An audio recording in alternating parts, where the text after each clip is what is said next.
Well, today is Friday. I don't know about where you live, but here in North America, we have a saying, and it goes something like, "Thank God it's Friday." Now, when you're retired, every day is the same, unless you're superstitious. However, I have just removed J's 15 and 16. Here's J 16. I want you to notice something here. It doesn't seem to want to fit there anymore. And the reason being is because when I nip the sprue spreads. And the reason I'm mentioning this is because I noticed this actually quite a while ago. But if you have a piece like this that has some very delicate little, like lattice work or something in between here, and it's fastened to the sprue here, and it's fastened to the sprue there, well, it's quite easy when you nip it, and when the sprue spreads like this, you can actually break whatever it is here. Now, in this case, for this piece, there's a lot that has to come off of here. Like this piece has to come off, this one has to come off, this has to come off, and this has to come off. I'm going to do all that later. Anyway, I thought I'd just mention that. So, yeah. When I made up these special cutters a few months ago, you remember I ground down an old pair of side cutters? Well, I went to extra effort to try and make it as thin as possible on the tip, because I was aware of that problem. Now, these are not very precise. There's a little bit of play in them. And on this side here, I don't have it ground down so that it's flush, the way the Tamiya cutters that I bought are. Now, let me find them here. Okay, here you will see the Tamiya cutters. You may notice the difference. If I can get the light to reflect off there. You notice that the side cutter, well, that's what they call it, a side cutter, because it cuts on the side. Anyway, it works pretty good. However, they are not as thin on the tip. So where they excel one way, they kind of fall down the other way. Anyway, I'm going to find a piece of sprue here, and I'm going to demonstrate what I'm talking about. Now you can see I've moved right in on part 27 here. I'm going to nip it right there. Now, if I was to use my Tamiya nippers and nip it right there, I might have a little better results. But I want to show you how this spreads. You'll readily be able to see how this is going to twist. Yeah, try and get it right at the very end where it's the skinniest, or thinnest, I guess you'd say. You see that? We'll find the other J sprue, and we'll nip the same thing, only we'll use the Tamiya nipper, and we'll nip it right there. It should be less. In other words, the thicker the part of sprue that you're nipping, the worse the problem will be. The smaller, of course, then it's going to be a lot better. Now, I know I have a tendency to be a little bit disjointed in my videos, but I happen to like to video what I'm thinking about at the time, even though it might be unrelated. Okay, here we are with our other J sprue. There was two of them. Let's see if it'll be that there'll be a little bit less. Now you'll notice that the spread is a lot less. It's almost straight. Now I'll use these same nippers down here.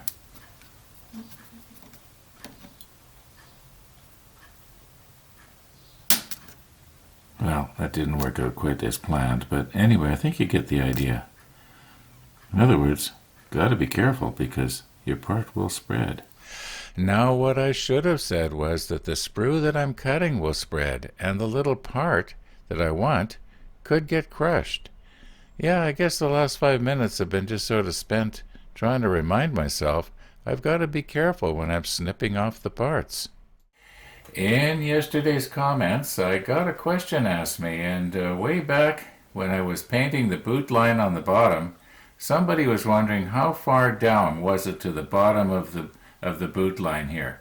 So what I'm going to do is I'm just going to measure it. I'm going to do it in millimeters, and I'm going to take it from the top of the hull here, I guess you call it the gunnel, from the top of right here at this turret. In other words, it'll be the middle of the secondary guns, which is pretty much the middle of the hull. And I'll just go from the top here to the bottom of the line. And then you can calculate it out from there. Okay, trying not to scratch the hull here. We'll see what we can do.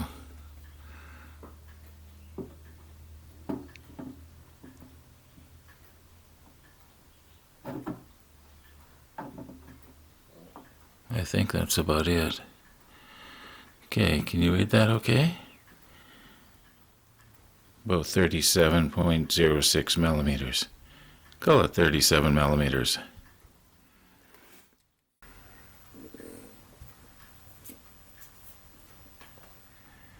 Now, yesterday I was talking about how am I going to have a tool rest or a steady rest for the little parts. Now, this is one of the larger pieces.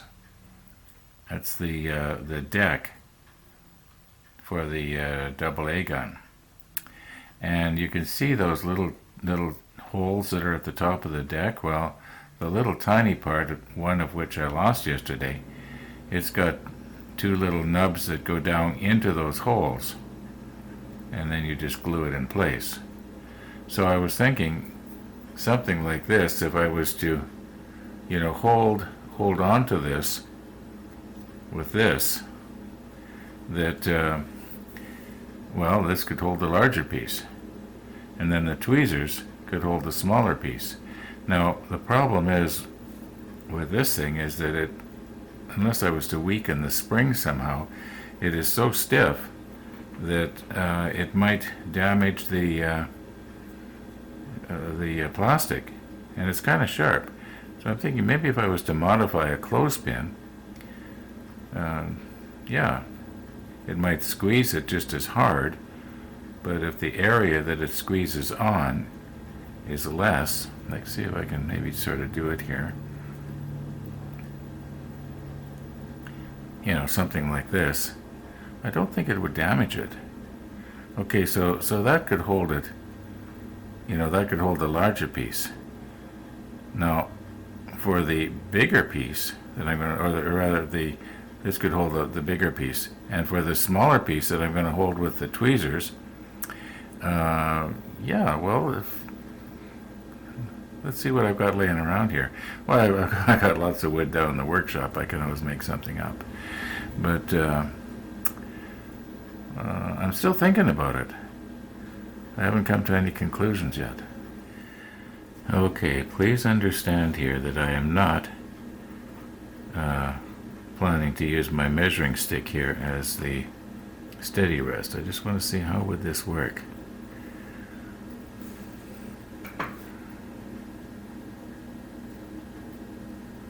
I think it will. Let me put my macro lens on and we'll have a look and see what the shake looks like. And I'll also put on my stronger glasses.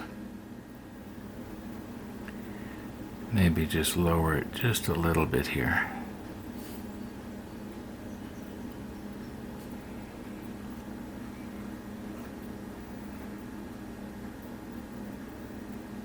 Now let's assume that I had dipped the bottom of this little part. Now also you have to remember I wouldn't be holding onto it by the piece of the sprue.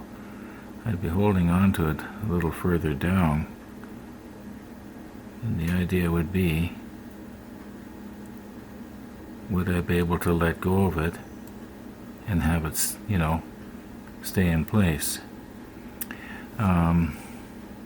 Maybe this is not a very good test.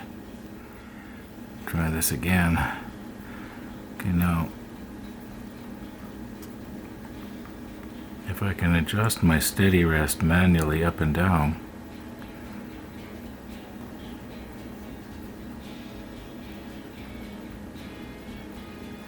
Okay, now let's assume that that piece of sprue was not there. The piece would be a lot lighter. And then when I let go of it, it should stay there. Now what it should do and what it will do is two different things. Now this is the bigger of the two pieces. And as you can see, it's incredibly small. I know I keep talking about this.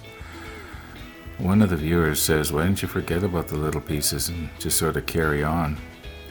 I could do that, but I want to give this a try. I think the steady rest idea might work. But you know what? I haven't even got the rest of the sprue trimmed off of all these pieces yet. I got to do that before I do any more experimenting here. So I'm going to probably take the rest of the afternoon and trim these little pieces up. And in the meantime, thanks for watching, and we'll see you tomorrow.